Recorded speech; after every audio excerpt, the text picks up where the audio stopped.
Thank you all for joining us today. I have a question for you. How many of you engaged in an extracurricular activity when you were in middle school or high school? This might have been a sport or a French club, the newspaper club, anything like that. Would you raise your hands? Great, thank you. Now, another question. How many of you sang in a choir or an orchestra or a band in middle school or high school? Would you keep your hands up? Okay, look around. Keep the hands up. How many of you currently sing in a band, orchestra, or choir? Look at that. Okay, I want to know you guys. Okay, good. So it's great that we have all these people who are engaged in activities, whether they be in childhood, adolescence, or as adults. That when we choose activities to be involved in, we tend to choose activities for two reasons. A, because maybe we're really good at them, or B, because there are people around us in those activities that we like being associated with. And that's very important. This social connectedness is the topic I want to address today, specifically through the lens of adolescent boys and with reference to both music and to sport. Now, when we think of social connectedness, we think of that in a sense that we want us all to be part of a community that involves ourselves. We want this for our family, for our friends, for our neighbors, for our children. And we worry when people don't have that level of connectedness. This issue's been one for quite some time that we focused on since at least Robert Putnam's book called Bowling Alone that was published a couple of decades ago that first identified this as a growing problem in American culture, even as social media and the handheld devices that we all were using a moment ago have proliferated. The connection between social media and issues of loneliness or being disaffected, those are very complex issues. And yet we worry when people don't have the social connections that exist beyond social media. I worry about this a lot. We worry about this for the boys in our schools. I worried about this for my son as he went through a rough patch in the transition from adolescence into young adulthood. We worry about this for the boys that we see reflected in the news when we see yet another report of a school shooting by a lonely boy or another act of physical or sexual violence by a boy who has few friends and even fewer role models. This is an issue that we can't excuse as just being a boy thing, which is pretty common for us to think of. You know, adolescence, we want to be alone. I'm not so sure. Boys don't tell us that. I certainly wouldn't have said that. And I was one of the boys who lost what I was good at. And when I lost what I was good at, I lost the very thing that connected me to other people. What was I good at? I was really good at singing. When I was a kid, I loved to sing. This is me with my father, my grandfather, and my great-grandfather. Now, I doubt we were singing together as a social group in this moment, but I probably was singing because I sang all the time. When I was a kid, I sang in church when I was supposed to and when I was not. I tried to harmonize with the choir. I tried to conduct the choir when the choir was singing in church. I did everything that I could as a young boy to sing. I started a singing group in my school. On Friday mornings, we sang in music class. It was an audience that just loved us. And we had, it was the 5 stars plus 1. I was the plus 1. The 5 were my backup girls. And so we all had our hair done. We had costumes. There are no videos. And then something happened. When I returned to school in 5th grade, after having sung in the choir and all those sorts of things, my voice had started to change. I didn't know what was going on. My voice was cracking. I was squeaking. I couldn't control my voice. I couldn't figure out how to make it musical. Neither could my teacher. So she asked me to stand in the back row of the choir and mouth the words. And at that moment, I was no longer a singer, and so I quit. As I progressed through elementary and middle into high school, I didn't do anything else that involved other people. I was pretty much a loner. I had no social network. I wasn't involved in sports or anything like that. So what was I going to do? I was quite frustrated. My parents were pretty smart. Hi, Mom. And they got me into piano lessons. And within a couple of months and years, I was pretty much playing for everything that I could, accompanying the choirs at church, in the community musicals, community chorus, all those sorts of things that involved singing, except I wasn't the one doing the singing. Now, fast forward a few years. got to college on the first day of freshman orientation, and remember how clueless you were? Well, I was there too. I was told to go see my advisor in the pre-law building. That was going to be my major, in the brick building over there. Well, I ended up going to the brick building over there, which just happened to be, here's where the worlds collide, the music building. And I walked into the music building, and here I heard an audition being conducted for the school musical Fiddler on the Roof. Some guy was auditioning for the role of Tevye. The pianist was butchering If I Were a Rich Man. I knocked on the door, presumptuous one that I am, and said, I think I can help. I sat down at the piano, played the audition, and I had a conversation with the professor, who happened to be the choir director, afterwards, and he said, what are you going to major in? I said, pre-law. He said, oh, so you really want to be a lawyer? I said, no. He said, well, what do you want to do? I said, I want to be a choir director. And he said, why aren't you majoring in music? And I said, because I can't sing. He said, let's see.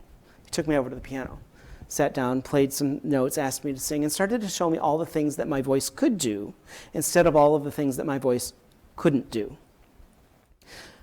What followed were years of my participation in choir, not only because I had the skill, but because I loved the social activity with it, and my friends are still the friends that I made back in those days.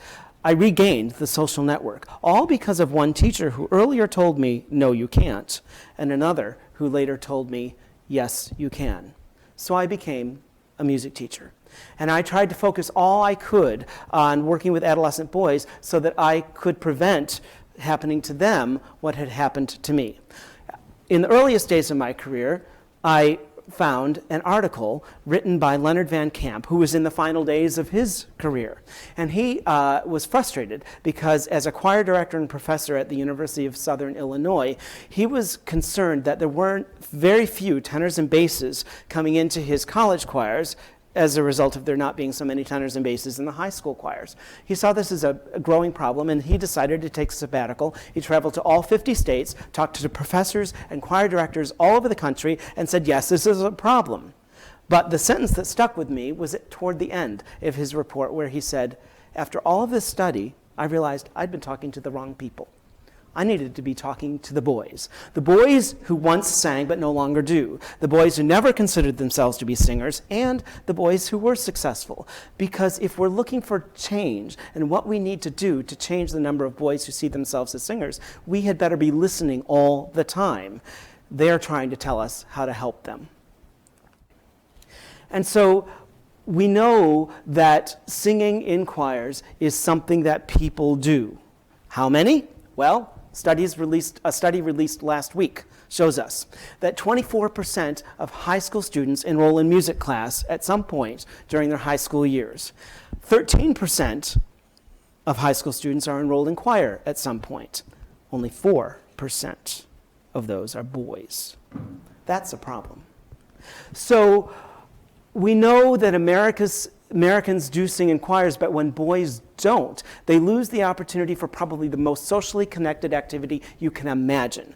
It's the combination of skill and teamwork that is unparalleled in any other activity and doesn't cost much of anything.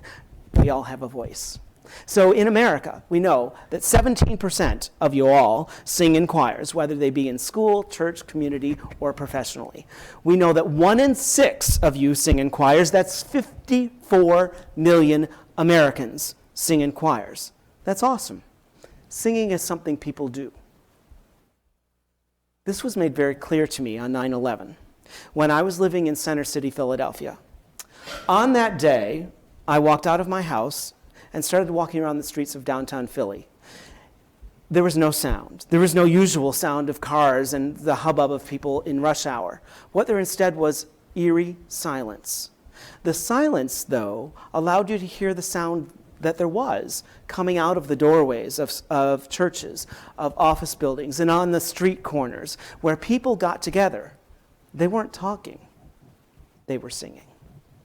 What they were singing were patriotic songs and hymns because words failed them in that moment. In Washington, D.C. on that day, our senators and our House of Representative members got together and sang God Bless America on the steps of the Capitol building. People sang. When words fail us, we all have singing we all have music. And yet, so few adolescent boys see themselves as singers. One of the things that people tell us that they value of being in a choir is that singing makes me feel less lonely. Of those who sing in choirs, 70% say that they made their closest friends in choir. Singing is really important. One of the reasons that boys don't participate is this. This is me conducting an adolescent choir, a choir of adolescent boys. Notice everyone's in straight rows, in uniforms, doing exactly the same thing, under spotlights, in front of an audience. That's great for apparently 4% of the population, but it's not so great for most adolescent boys at the moment that they're the most vulnerable for any number of reasons related to adolescence, not the least of which is the voice change.